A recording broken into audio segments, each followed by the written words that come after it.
Okay, right. So I've just wasted 5 minutes with the introduction, so I'm going to go even faster now. So I'm here to talk a little bit about growth and how we approach things at SoundCloud. I'm leading the retention team at SoundCloud.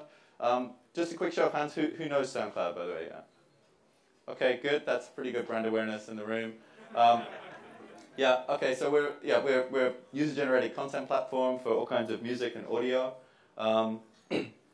Yeah, basically we have all kinds of creators of audio of all kinds of types. So music, but also DJs, podcasters, comedians, news broadcasters. Like it's really like a broad platform in terms of the amount of content that we have on there.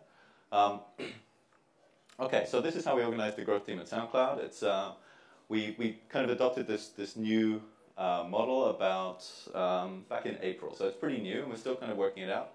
But basically, we split into 4 key activities, like based on the sort of 3 areas of the funnel. So acquisition, activation, and retention that we think need like specific kind of attention. And then we have like an international team that basically works across all the products. The idea is these are feature teams that can work on any of our products. So our mobile apps, but also our website and our mobile web and even the widgets. Okay, this slide basically just to show that the growth is quite a complex topic. There's a lot of different technologies and tools involved. There's a lot of activities that you can do, and it's kind of a mess of there's a great deal of complexity in that space. And this is a framework that I came up with that I first published last year, which is kind of an attempt to bring some order to that mess and a bit of structure in the way that I approach growth and the way that I think about it when thinking about taking a strategic approach to growth activities. I'm not going to go through the whole presentation now, sorry, the whole framework now, because there's quite a lot in there.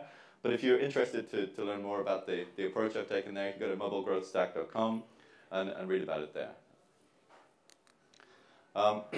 So yeah, I'm just going to call out a few of the examples of things that we do at SoundCloud, like working on stuff within the growth team. So CrossSell is really important for us. So what we do, we spend a lot of time, put a lot of energy into promoting our mobile apps to people who land on our mobile website, either through like search or from or the people who've been using our desktop website.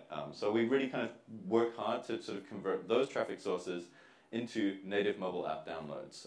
So we really try to drive a lot of traffic to the App Store from our other properties. Like we're in a lucky position that we have a lot of traffic from these on these web properties. We do a lot of effort on like SEO and search indexing, and we have a lot of like viral kind of traffic.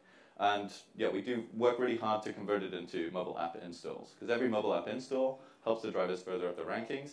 But more importantly, we see a lot more engagement on our mobile apps than we do on the web or mobile web. So it's really like the most important channel for us, and we really try to get users to end up in our native apps. And then my job in the retention team is to keep them there. So how do we get a lot of people into our mobile apps? So there was already a great talk earlier by Splitmetrics about App Store optimization and getting scientific about testing assets on the App Store or on a fake App Store in the case of Splitmetrics, and we came up with the same solution. Actually, we sort of built an in-house kind of A/B testing tool that we were able to divert some traffic to that and do some A/B testing on our App Store assets. So really important to test different kinds of screenshots, maybe also app title, app icon. Now we use Google Play for most of our A/B testing because they have a nice framework built in. But this is an example of our like fake app store that we built last year. We also ratings. App ratings are super important for driving conversion on the App Store. So you want a 5-star rating on your App Store on your app at all times if possible. We achieved this through an NPS campaign. So we asked the users after their first couple of sessions, would they recommend SoundCloud to a friend or colleague? If they rate us an 8, 9, or 10, or I think even a 7, yeah, we direct them to the App Store to rate the app. So we ask them, like, would you go there and rate us, please? And if they give us a low score, then we don't ask them to go and rate us in the App Store. We always like to try and build out new viral channels.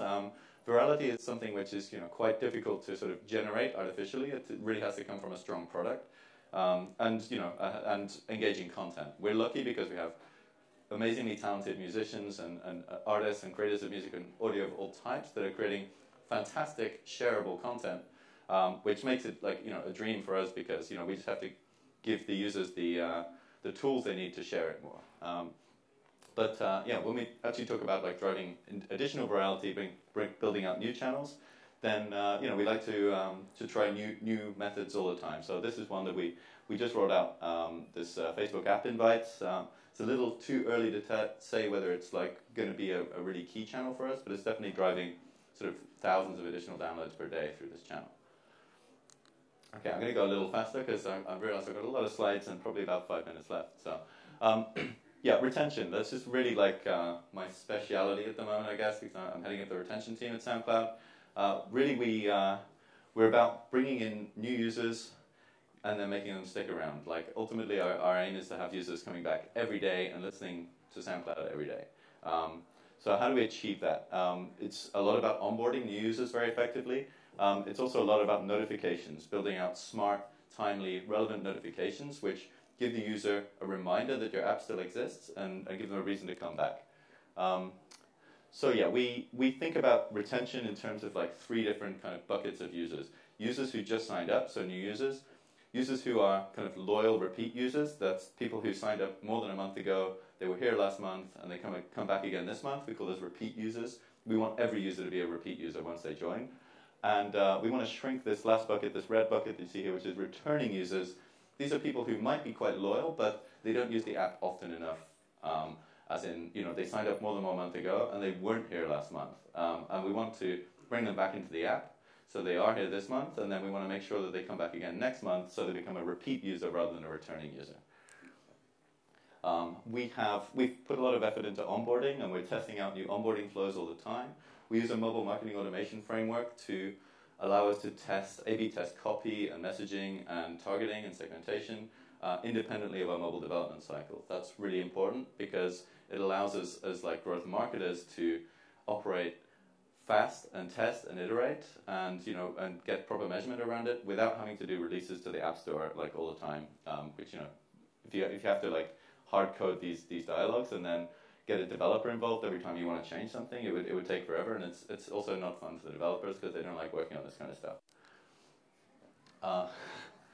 No, it's true. They want to be building cool stuff, and like there are some really good frameworks out there. We use a product called AppBoy, but yeah, there's a bunch of others.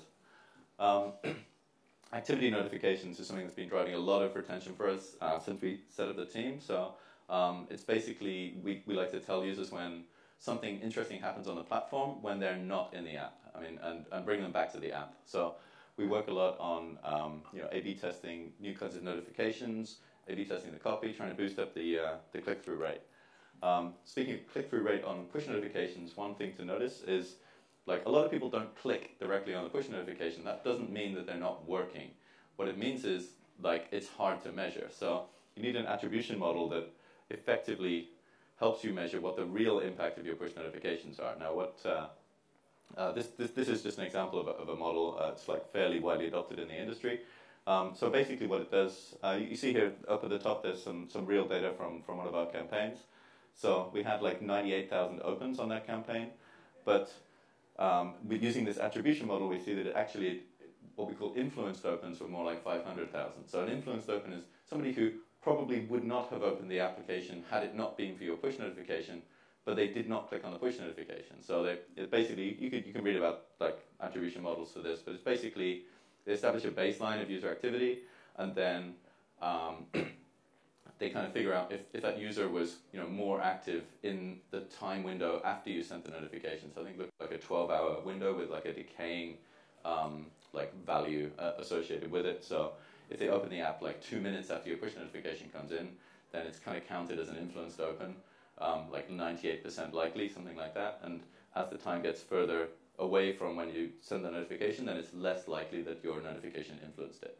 And then after 12 hours, they just assume, okay, it's not counted at all. So yeah, this is useful in doing a sort of accounting and really trying to understand if your notifications are being successful. We put a lot of work into deep linking. We use Adjust actually for as our sort of deep linking product. So we think a lot about these flows. Like, we want to get people back into the app as quickly as possible. So we have these persistent banners on our mobile website. If people land on mobile web, maybe from a viral link from Facebook or Twitter, they'll land here on mobile web, but we want to try and get them back into the app if they've already got it installed. So we have these like persistent banners that will deep link them into the app if they have it installed. If they don't have it installed, we take them to take them to the App Store, where we want them to download the app, and then next time we'll deep link them in. And yeah, finally, back to App Store optimization, but from a sort of internationalization perspective, these were some of the results I just wanted to share with you.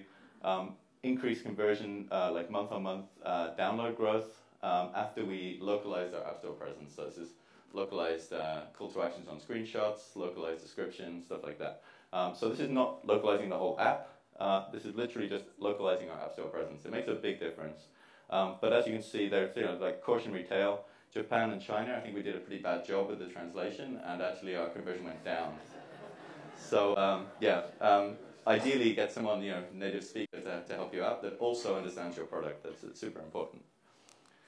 And that's it. I've probably gone a little bit over time already, but if we have time for a question or two, then yeah. Any questions about growth at SoundCloud or retention